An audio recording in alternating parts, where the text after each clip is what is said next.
Bienvenue. Cette émission fait partie de la série des 10 vidéos créées pour le projet de prévention jeunesse On a des choses à dire, implanté par la table de concertation locale jeunesse Nouvelle-Beauce. Aujourd'hui, au menu, les relations amoureuses. Vous souvenez-vous de votre premier vrai amour? Souvent, c'est le plus fort, le plus intense.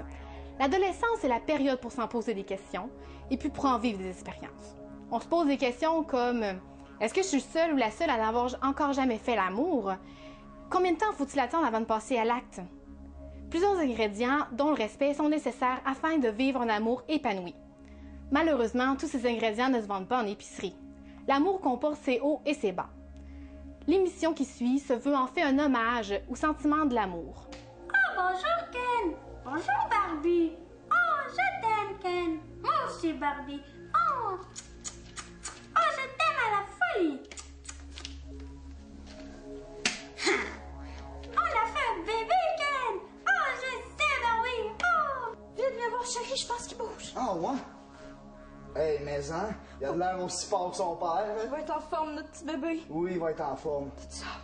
Hey, qu'est-ce que tu fais là, Colin? T'es parti, tu nous as laissé tout seul, moi et mes amis. Ouais, l'ambiance commençait à dégrader, fait que je me suis dit, L'ambiance, tu ne l'aimais pas? non, je commençais à avoir de la tension, là, fait que je me suis dit, je vais y aller avant qu'il y ait de quoi qui explose. C'est comme d'habitude, tu t'en vas toujours quand mes amis sont là, puis tu restes pas parce que t'aimes pas toujours l'ambiance? Ouais, c'est ça. C'est quoi que t'as comme mes amis, là? Envoie dis-le, là, dis ce que tu ressens, là. Ah, ok, c'est beau. Tu veux savoir ce que j'aime pas de tes amis? C'est beau. Virginie. I will always love you. Will always love you.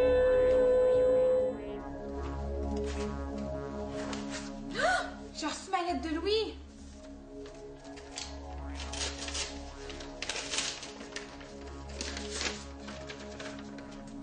Chère Sarah, ton amour a changé ma vie. Depuis mon départ, je pense à toi à tous les jours. L'hiver est rude et très froid, et je n'ai personne pour me réchauffer. Notre contrat devra prendre fin d'ici un mois. Nous serons à nouveau réunis pour toujours.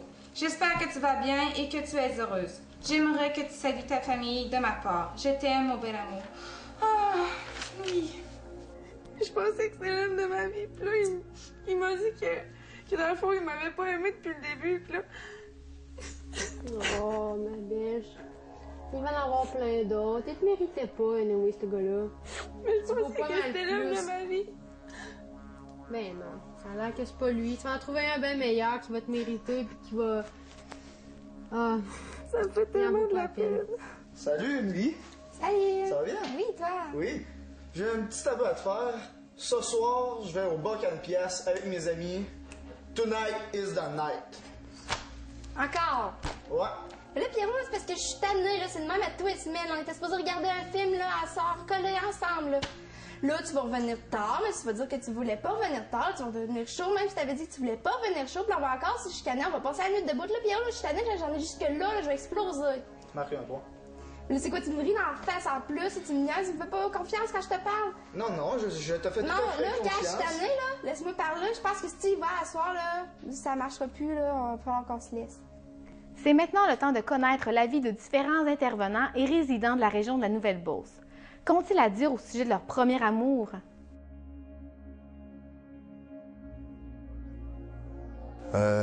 Déchirant.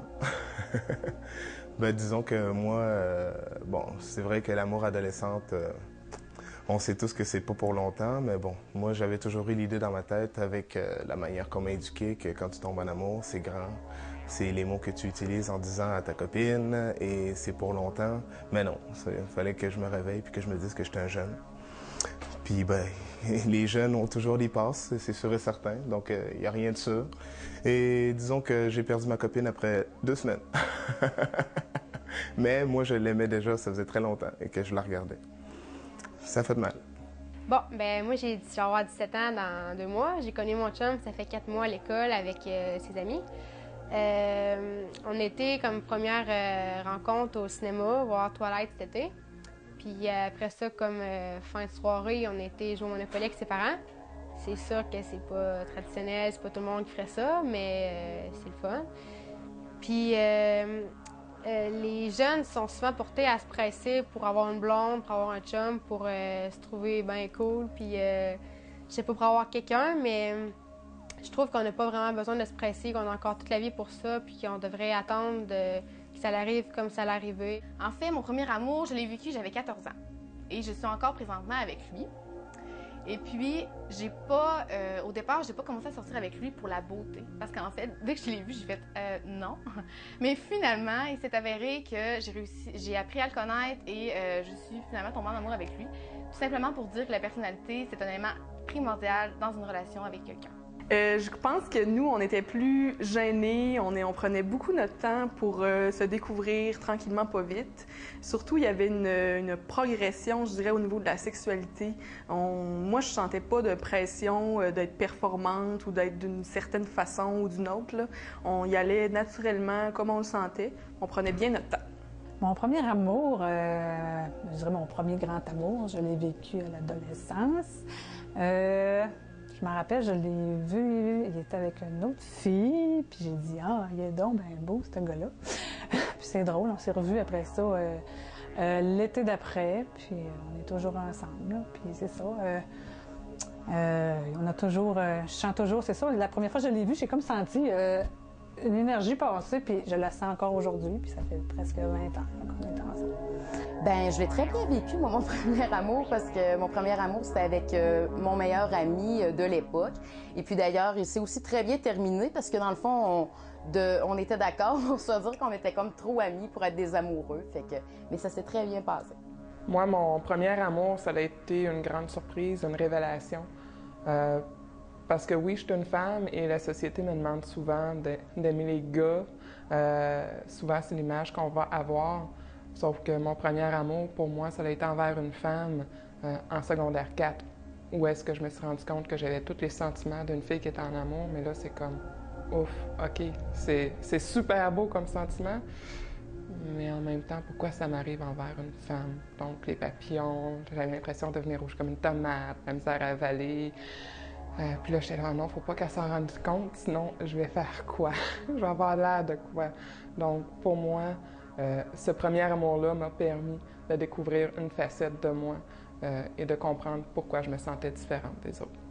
Lorsqu'on parle d'amour aujourd'hui en 2010, c'est sûr qu'on a toujours le mot sexe. Les jeunes sont vraiment attirés vers ça aussi. Donc, on peut dire que le sexe égale amour. Mais il faut faire attention lorsque vous êtes en couple, lorsque vous avez des relations sexuelles ou lorsque vous êtes filmé, vous allez dans des sorties aussi. C'est faire attention à ça. Les gens vont les mettre sur Internet, vos films, vos photos. Ça amène de la cybercriminalité sur Internet, l'hypersexualisation aussi. Donc, moi, je vous conseille de penser avant de commettre quelque chose par rapport à ça, au niveau sexuel, de vous filmer. Ça apporte toujours des conséquences à long terme. Vous ne voulez pas, oui, l'amour, c'est beau, c'est le fun d'être en amour, on vit des belles émotions, mais peut-être que dans un an, dans un mois, vous ne serez plus avec cette personne-là et ça peut vous attirer quelques problèmes si jamais vous êtes filmé, vous avez des photos de vous un petit peu partout. Soyez prudents avec ça et faites attention à ce que vous allez mettre sur Internet.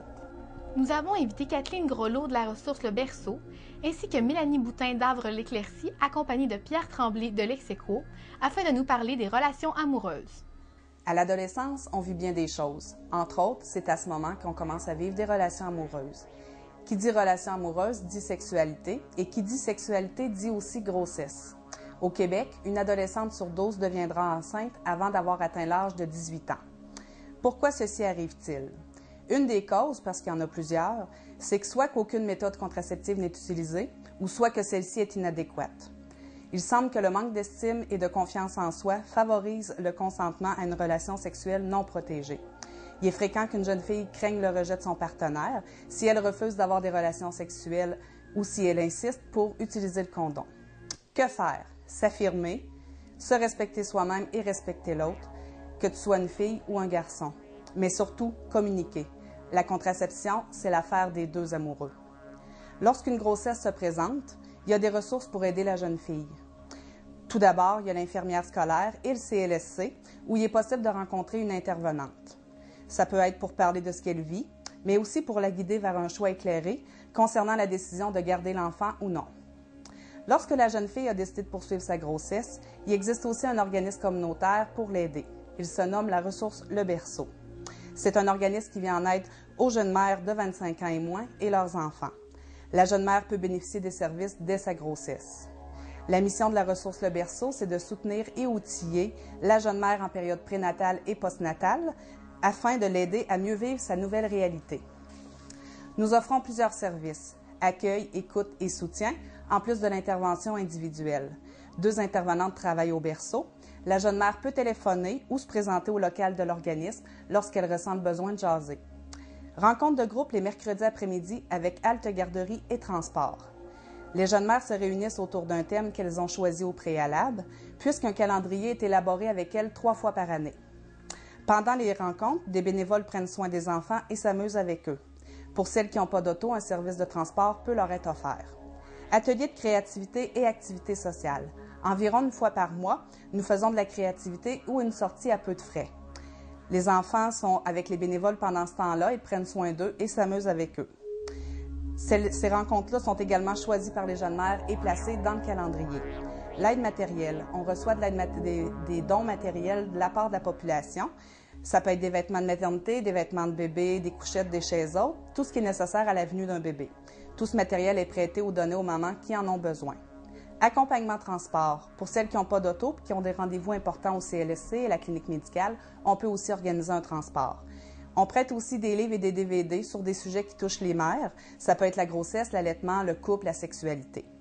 Notre bureau est ouvert du lundi au vendredi de 8h30 à 16h30 et on est situé au 262 rue Notre-Dame-Nord à Sainte-Marie.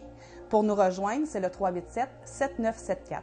Merci. Bonjour, mon nom est Mélanie Boutin, je suis intervenante jeunesse au Havre-l'Éclaircie. Le Havre-l'Éclaircie, c'est une maison d'hébergement pour les femmes victimes de violences conjugales. Mon mandat à moi se concentre plus au niveau de la jeunesse. Ce que je dois faire, c'est entre autres sensibiliser les jeunes à la violence dans leurs relations amoureuses. Parce que la violence ne concerne pas juste les couples mariés qui ont des enfants ou qui habitent ensemble, mais elle concerne aussi les jeunes. Il y aurait 1 couple sur 4 de jeunes qui vivraient cette problématique-là au sein de leur couple. Bonjour, moi c'est Pierre Tremblay, je travaille pour l'organisme Centre Ex-Aequo. En fait, c'est quoi que je fais? J'aide des hommes avec des comportements violents. Comment? Ben, je les aide à se reconnaître, à reconnaître leur violence, à se responsabiliser avec cette violence-là et à aller voir leur bon côté pour régler ces problèmes-là au lieu d'utiliser de la violence. On fait aussi des rencontres de sensibilisation dans les écoles secondaires avec le Havre-l'Éclaircie. Donc, on est les 2 organismes. Autant organismes hommes avec des comportements violents que femmes victimes de violences. En fait, le but premier des sensibilisations, c'est d'informer les jeunes que la violence touche aussi les couples de jeunes. Donc, pas juste ceux-là qui sont mariés, qui ont des enfants ou qui vivent ensemble, mais aussi eux dans leurs relations amoureuses. Et elle prend toutes sortes de formes, cette violence-là, comme dans les couples adultes. Les jeunes peuvent être victimes de violences psychologiques dans leurs relations amoureuses, de violences verbales ou de violences physiques aussi. Ça va jusqu'à des menaces de mort. Également, il y a beaucoup de violences sexuelles auprès des jeunes aussi. Cette violence-là est bien souvent justifiée, banalisée, sauf que ça reste une violence qui fait son impact. C'est souvent la porte d'entrée à la violence sexuelle. Et là-dedans, on pourrait inclure la jalousie. Souvent, les jeunes peuvent démontrer certains comportements de jalousie et ça permet justement à la violence de rentrer. Sous prétexte que je suis jaloux, je vais te contrôler, je vais contrôler les amis avec qui tu te tiens, je vais contrôler ta façon de t'habiller aussi. Donc, et les jeunes vont penser que c'est correct parce qu'il est jaloux et ils vont modifier leur comportement dans la relation amoureuse et ils vont donner justement du pouvoir au conjoint, au chum ou à la blonde qui utilise des comportements violents. Cette violence-là, si tu te reconnais là-dedans, si tu vois que tu as des comportements violents, que tu montes le ton, que tu deviens déplaisant, que tu fais des choses ou tu dis des choses qui font de la peine à l'autre, tu peux me contacter au 418-227-3238. Mon nom est Pierre. Et si jamais tu te rends compte que tu vis de la violence dans ta relation amoureuse, que ton chum te contrôle, qu'il tente d'avoir du pouvoir sur toi ou sur ta vie, ben tu peux nous contacter aussi à l'Éclaircie au 418-227-1025. Au nom de la table de concertation locale Jeunesse Nouvelle-Beauce, je tiens à remercier tous les gens qui ont participé à ce projet. En ce qui vous concerne, merci d'avoir été là et on se retrouve bientôt pour une prochaine émission de la série On a des choses à dire.